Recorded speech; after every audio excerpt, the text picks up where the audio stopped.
अस्सलाम वालेकुम। कौन कहता है जी कब्ज़ नहीं टूटती, और सबसे बड़ा फ़ायदा मर्दों के लिए है इसका। बेशक औरतें इस्तेमाल कर सकती हैं, लिकोरिया और गर्मी के रिलेटेड बहुत सारे मसाइल ठीक हो जाते हैं। यह है तरबूज का जूस, ठीक है। पूरा एक बॉक्स डिब्बा है, ये बड़ा सारा इसको बनाया है।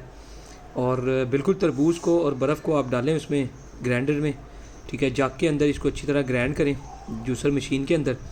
और या हल्का ठंडा पानी यूज़ कर लें, बगैर ठंडे के बना लें, ठीक है। हस्बे ज़ायका इसमें थोड़ा पानी इजाफा करना करें, वरना बर्फ़ काफ़ी है, थोड़ी वो जितनी डालनी है। और इसके अंदर चीनी शामिल करें, बेशक हाजमे के लिए नमक शामिल करें। बीपी हाई होता तो बिल्कुल ज़रूरत नहीं है।